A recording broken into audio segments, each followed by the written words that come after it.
Donnerschlag. Gedankenanstoß und Inspiration. Der Donnerschlag vom August, gelesen und geschrieben vom Flo, im Video und Stream und Grafiksupporter von der Metal Church. Ende August erhalte ich meine Beauftragung zum Sozialdiakonischen Amt von der Berner Kantonalkirche. Beauftragung versteht sich als Amtseinsetzung im Namen der Kirche, um den Dienst von Gott zu tun. Wie das genau im Detail verstanden wird, da habe ich selber manchmal nicht ganz den Durchblick. Auf jeden Fall werde ich als Gottes Bodenpersonal im öffentlichen Dienst wahrgenommen. Als ich meine Ausbildung zum Sozialdiakon angefangen habe, haben sich viele Leute nicht unter dem Begriff Sozialdiakon etwas vorstellen. Berufe wie Sozialarbeiterin, Sozialarbeiter und Diakonin und Diakone waren den Leuten aber schon eher ein Begriff, unter dem sie etwas vorstellen konnten.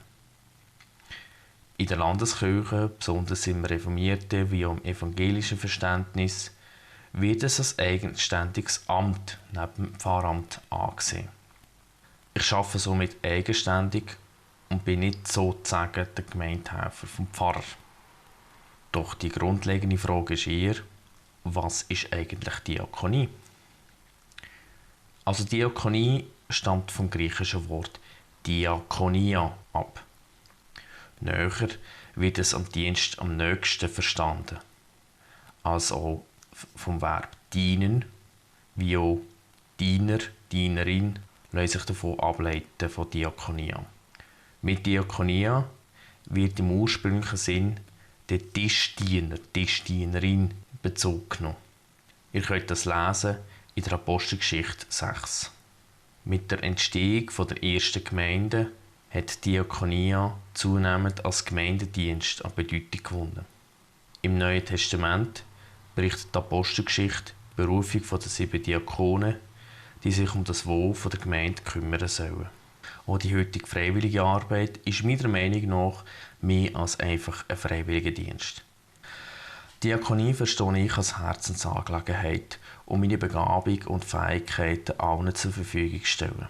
Diakonie wird mit dem Doppelgebot der Liebe in Verbindung gebracht. Und damit identifiziere ich mich.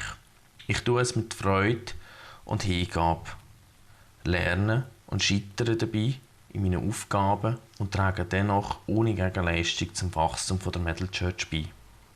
Eines meiner grossen Hobbys ist das Filmen und Erstellen der Videos.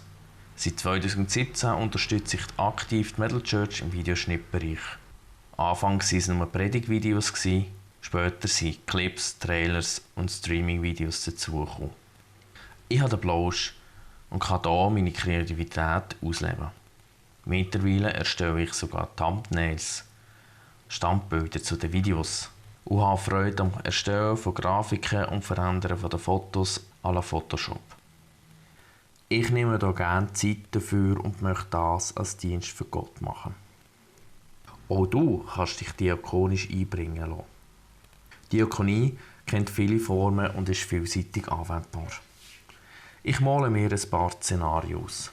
Du spielst E-Gitarre, Bass, Schlagzeug oder singst und möchtest dich gerne in einer Band im Gottesdienst von der Metal Church einbringen.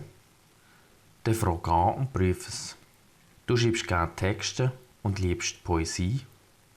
Gott und Metal sind deine Inspiration, aber dir fehlt eine Plattform.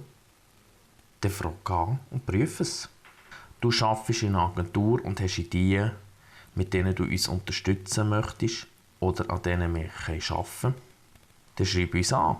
Deine Leidenschaft ist das Destillieren oder Brauen von Alkohol oder Rösten von Kaffeebohnen. Hast du schon mal den Gedanken gehabt, dass die Metal Church ihre eigene Marke haben soll? Schreib uns deine Ideen und Vorstellungen. Ob berufliche Fähigkeiten oder leidenschaftliches Hobby, es kann in jeder Form Diakonie zum Wohl allen eingebracht werden. Sei gesegnet und hab einen ganz schönen Tag.